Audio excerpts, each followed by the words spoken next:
warahmatullahi wabarakatuh. Waalaikumsalam warahmatullahi wabarakatuh. Alhamdulillah wassalatu wassalamu ala Rasulillah wa ala alihi wa sahbihi wa man wala amma ba'du. Suara saya jelas di sini. Jelas. Jelas. Ya, takutnya jelas doang. Kegantengannya jelas kan ini.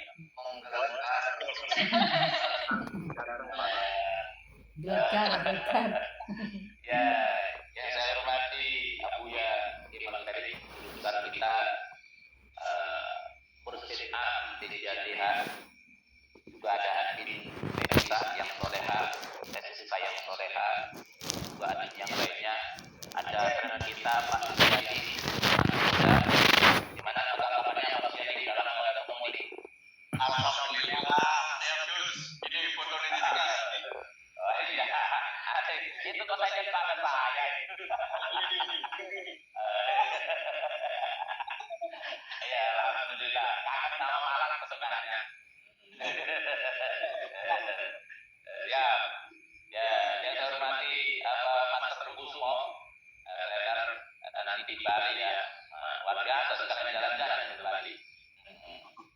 Alhamdulillah.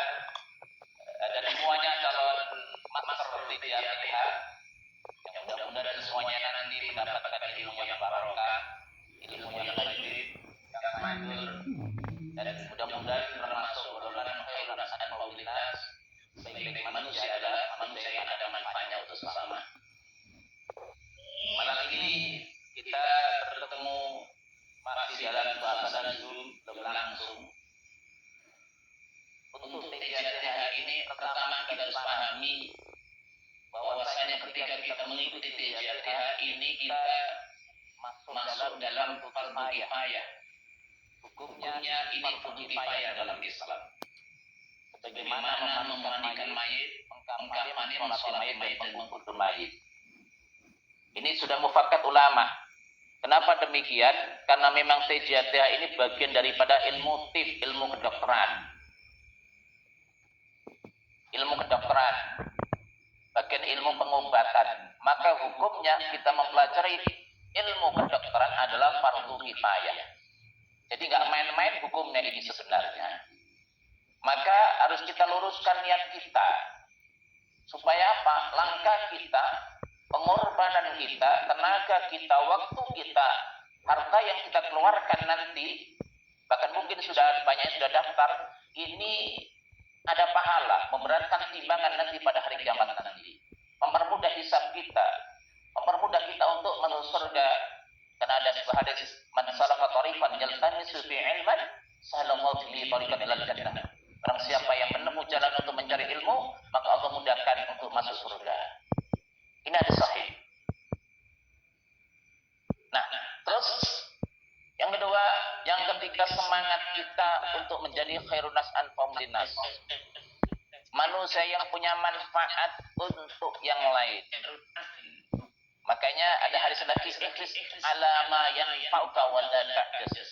Semangatlah terhadap apa yang ada manfaat untuk dirimu, wa la ta'jas, jangan merasa lemah. Jangan gara-gara umur sudah 80 tahun minder. Kayaknya nggak bisa TJATH. Umur 70 tahun minder. Jangan begitu. Jangan merasa lemah. Ikhlis ala ma yanfa'uka.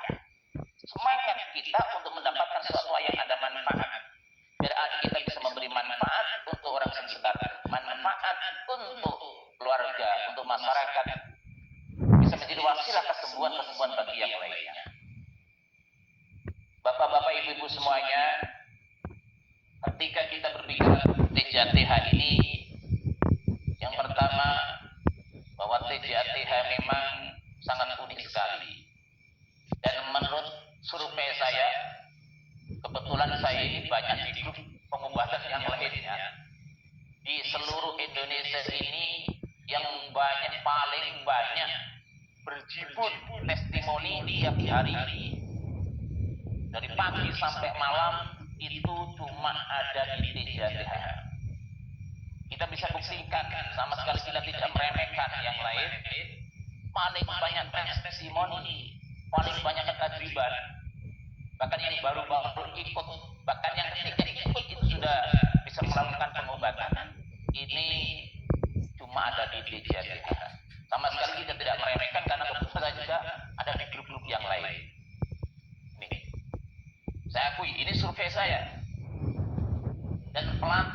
banyak diikutin oleh masyarakat Indonesia juga TJATH. Saya sudah survei. Ketika TJATH mengadakan pelatihan itu banyak pengikutnya. Di tempat lain, di pelatihan yang lain kadang cuma 3, 5, bahkan 1 orang. Tapi di TJATH ini luar biasa.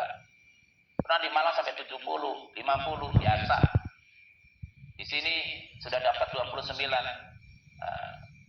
Di Bekasi, di Tangerang, di Depok, di Jakarta itu sampai kita close, kita nggak terima karena sudah penuh kuotanya. Ini luar biasa. Ini survei saya. Sudah saya buktikan di lapangan bahwa peminatnya itu paling banyak di TJATH. Dan ketajribannya pun Masya Allah luar biasa. Ini insya Allah menjadi wasilah kesembuhan bagi yang lain. Kalau saya ini pengalaman saya ketika banyak mengobati psikis dan non medis itu 98% sembuh di tempat. Tidak usah datang 2 kali, sekali datang sudah sembuh. Ini rata-rata seperti itu. Asal psikisnya itu memang yang baru-baru beberapa bulan, kecuali yang sudah masuk rumah sakit jiwa sudah bertahun-tahun itu baru beberapa kali. Kebetulan saya juga sering diundang ke rumah sakit, juga diundang ke rumah sakit jiwa untuk menangani pasien. Bahkan saya diundang ke rumah sakit yang paling mahal di Indonesia, rumah sakit jiwanya. Bapak-bapak, ibu-ibu semuanya, keunikan daripada TJATH ini pertama memang tidak ada mantra tertentu. Yang seperti tadi disampaikan oleh Master Sujadi, Master Kusumo, tidak ada mantra tertentu, tidak ada wirid tertentu, tidak ada puasa tertentu. Seperti itu. Murni teknik. Yang kedua, memang TJATH ini simpel banget. Jadi saya menangani pasien itu sambil ketawa, sambil tersenyum. Bahkan pasien saya itu kalau bisa haruskan untuk tersenyum, untuk tertawa. Bahagia, kondisikan bahagia pasien saya. Walaupun menangani itu namanya non medis yang sangat parah, psikis, tetap saya ini menanganinya dalam kondisi tersenyum bahkan ketawa. Kenapa? Karena memang TJATH ini simpel banget, nggak usah tegang-tegang, biasa-biasa aja. Bahkan saya itu banyak ketawanya kalau menangani pasien ini. Alhamdulillah Allah memberikan ketajriban di TJATH ini bisa menjadi wasilah bagi kesembuhan yang lainnya. Maka bapak-bapak ibu, para calon master semuanya, master TJATH, kita semangat, kita beberapa hari lagi kita akan apply. Tentunya insya Allah semuanya bisa, tidak ada yang tidak bisa. Bahkan yang ngantuk pun bisa, gitu. Nantinya itu bisa, karena nanti di TJATH itu nggak banyak teori sedikit, praktek yang banyak. Jadi teori praktek. Maka peserta boleh dikatakan bisa di tempat, nggak usah pakai nunggu kapan. Seperti itu. Dan TJATH ini lengkap. Lengkapnya apa? Ada untuk medis, non medis, psikis. Dengan teknik yang sangat banyak sekali. Bukannya satu. Sangat banyak sekali tekniknya. Itu dulu. Kalau mungkin sebagian ilmu terapi yang lain itu cuma satu teknik tapi untuk beberapa penyakit. Tetapi kalau TJATH ini banyak banget. Untuk medis saja itu banyak tekniknya.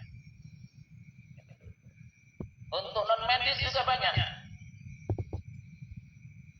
Untuk psikis memang nggak banyak psikis. Tetapi untuk medis ini banyak banget. Banyak banget itu. Untuk non medis juga banyak.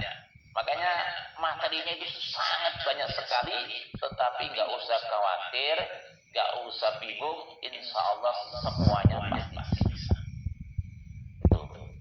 Insya Allah semuanya pasti bisa.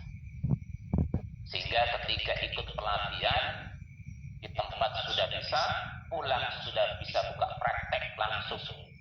Izinkan untuk langsung buka praktek. Dan banyak seperti itu para alumni TJATH yang pulang sudah buka praktek langsung, nggak usah nunggu besok pagi. Pulang nyampe rumah maghrib, habis maghrib buka praktek. Pulang nyampe rumah isya, habis isya buka praktek. Itu sudah banyak terjadi. ibu-ibu semuanya,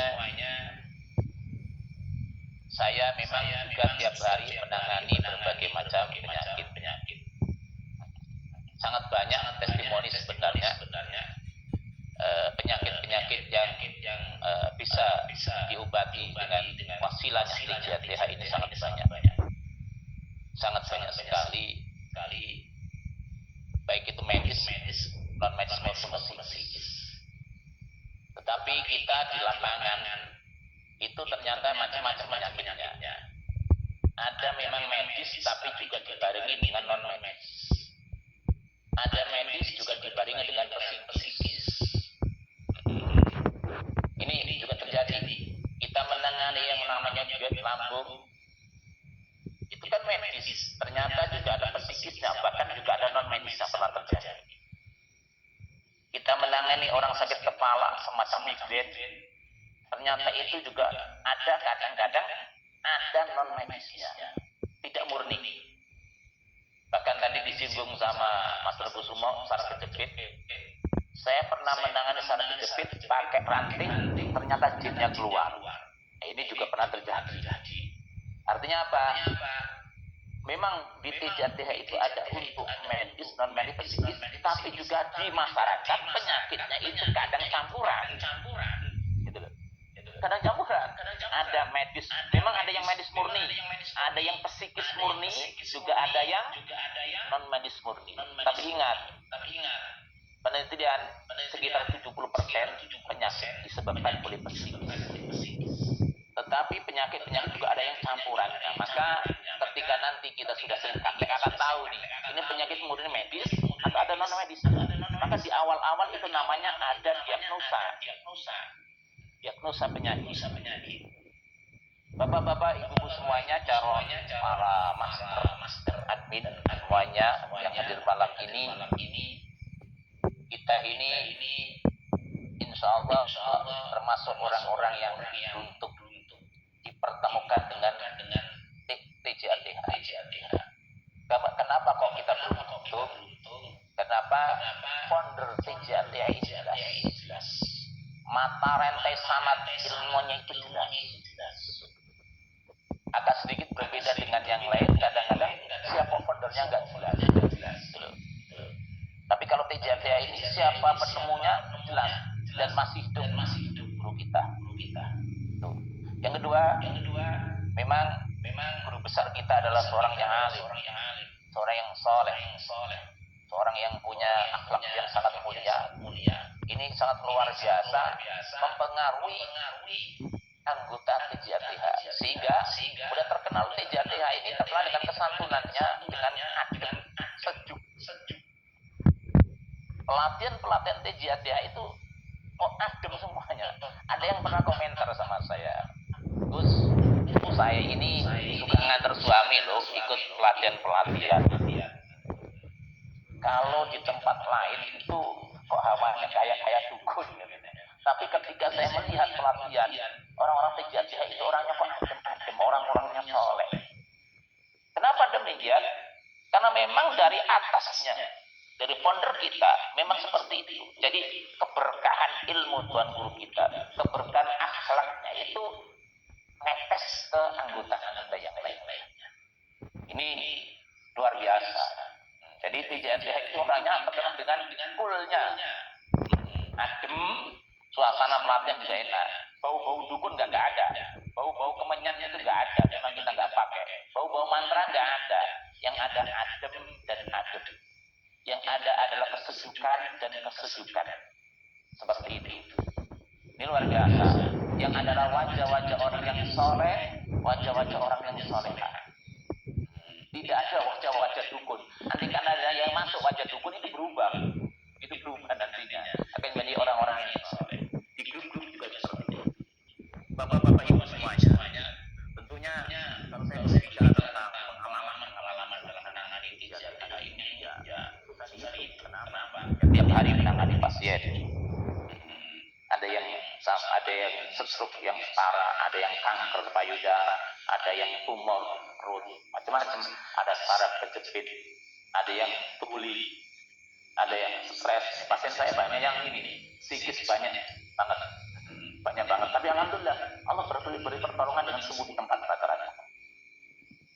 Dan nanti ketika bapak-bapak ibu-ibu ikut, itu nanti Allah akan beri kajian bidangnya. Ada yang menonjol gitu, mungkin medisnya yang menonjol, psikisnya kali, non medisnya, itu seperti itu. Biasanya seperti itu. Allah memberikan ketajriban masing-masing. Tidak sama kadang-kadang.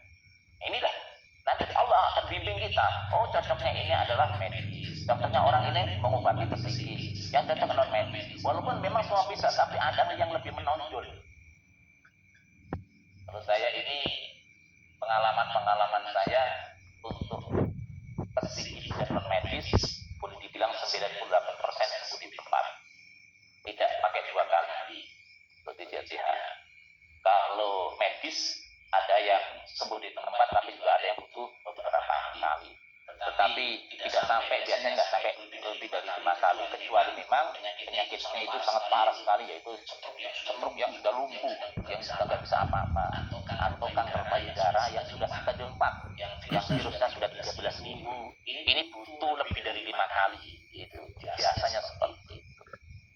Ya, ini tentunya mungkin dilanjutkan dengan yang lainnya. Tapi kebanyakan ngomong saya ini. Untuk kenalan dulu ya, kalau pengen tahu, saya ini dari aslinya dari Lamongan, Jawa Timur. Aslinya lama di Tangerang, daerah Banten, tapi bisa Jakarta. Jadi saya sudah lama di sini dan jarang pulang ke kampung seperti itu. Silakan. Terima kasih Teh Siska yang soleh. Baik, terima kasih kepada Mas Kalam atas pemaparannya. Sekarang boleh dilanjut oleh Kanza